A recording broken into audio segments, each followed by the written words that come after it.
You're really mad, Mommy. Why did you cut that guy off in traffic? So they tell it like it is. So we have to face that. But there is a stern warning here for anyone who would cause a young one who is trusting in Him to stumble. And it doesn't say they're lost. It says they stumble because of the deception. And that frustrates me with our colleges right now because so much is happening in colleges that we're watching our teens right here in our church and all across the country who have devoted their lives here, go off to college, and only, what was it, 25 or? 70%. Yeah, I think it was 70% don't come back to church after college. 70%, so only 30% of them are surviving right now the onslaught in college after 4 years of college. That's not a good statistic, folks. Carl, They're eating their kids up. Is that colleges in general? Yes. Or it would be that they went to a nice Christian college or something? They didn't separate the statistic. Yeah. That was Well, a I national figure average. it might, still some fall away because even some Christian colleges got liberal professors and stuff Yeah. like that. But I know the liberal secular colleges or something that do everything they can to put down Christianity. Right. And create doubt in the minds. Right. Whoever causes one of them to stumble, I don't want to be at the judgment seat with them. That goes as much to indict us as it does the colleges because we didn't properly prepare them. Yeah, that's what we need to start doing.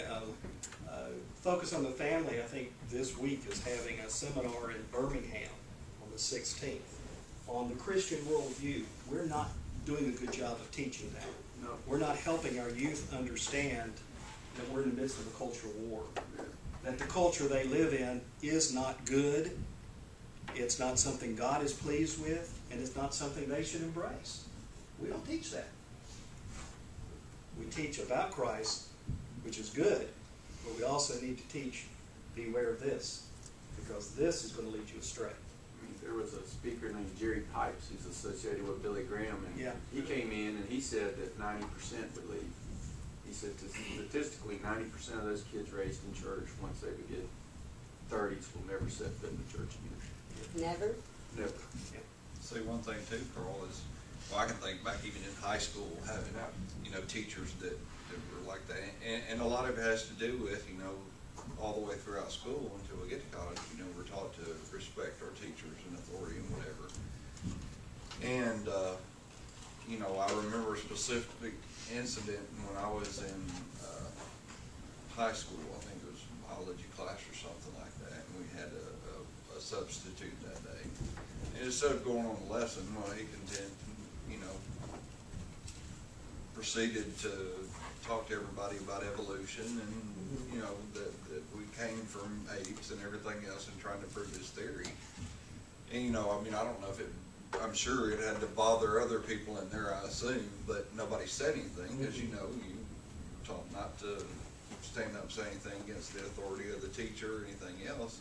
And finally, I just heard enough, and I stood up and told him and said, hey, I don't believe in that, and I don't think you should be talking about it because that's not what this class is about.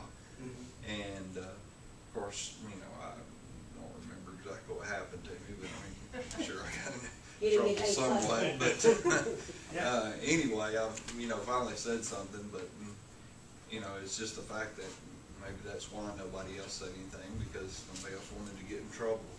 And so that's true, and it will happen. But we have got to train our kids. That's the world you're going to face, and you have got to be willing to stand up. Stand up and constantly keep the example there. If you can't preach to children, which most kids go the other direction if you preach to them, but you just got to keep living more pure and more pure for their part of purpose. setting the example, because I know like growing up, we went to church, and I grew up in it, but it wasn't like, okay, let's sit down and prayer together at night. Let's make sure that we get into the Bible and create those habits. And I would tell that there was a long time I stopped going. And that's one thing with my kids now is make sure we're going to pray. Not only are we going to come to church on Sunday, but we're living our life that way. And you start them when they're young. Hopefully it becomes such a habit that when they get older, it will hopefully. Well, if you don't, get them here so that they can hear the truth. Well, you don't give it, it's living it the rest of the week and it's like Oh, it's yeah. Sunday morning. Oh, definitely. That's- For the 70% that don't go to church ever again, the only hope I have is the fact that once you are the Lord, you're always the Lord's, and so I have the faith that someday, if they quit going to church, that they find the Lord without having to be at church, and not just, they, supposedly, the Lord, as I understand it, God won't let go of you. No. Once you're His, whether you deviate or not, you're always His. Carl, did they That is say my- whether that that's my 70% never came back to church, Children are period, going or after college they It was didn't on a come longevity back study. and, Hang down. you know, That's- after a that's- while they finally did. Because I know that seems to be a trend a lot of times, even I think there's in, you know, always young adults that were raised in church, you know, and their parents made sure they went. Once they get in college and out of college on their own, yeah, then they're like, well, hey, you know, I don't have to if I don't want to, and so they tend to kind of slip away from it. But, you know, if their parents ground in them the truth and the way it's supposed to be, and they end up coming back to that because they were raised that way. Yeah, I've not seen any longevity studies. Yeah, that's right. Just, at the end of college, how many of them was established back in the church? But then I've seen some that were raised that way and left and never did come back. I know people that for that. Just enough to inoculate them from Yeah, distance. one of the things, you know, and I don't even know who the pastor was. It was one of my trips somewhere, and I was coming, I think, through Chattanooga, and just happened to be searching through the radio and picked up this radio pastor. And some guy called in about the age of accountability for kids, you know, which is some mythical belief that we all have. And the guy said something that was very interesting that caught me, and it's one of those things that I believe. And what he said was, for kids who are raised in church, the actual, which is, I know it's a mythical age, but until you see how the kid's going to turn out, is actually higher than those kids who aren't. And his logic was that kids who are raised in church do everything to please their parents. Mhm. And he said, so you can't really tell what a kid's heart is until after that kid gets out on his own, and then you see his fallout, because naturally he's going to want to please his mom or his daddy or whatever, and he's going to go to church in those times.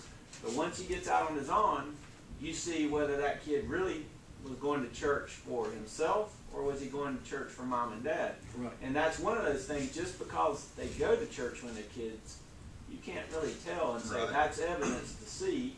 And you know, I'm one of those kids, you know, and there's probably others.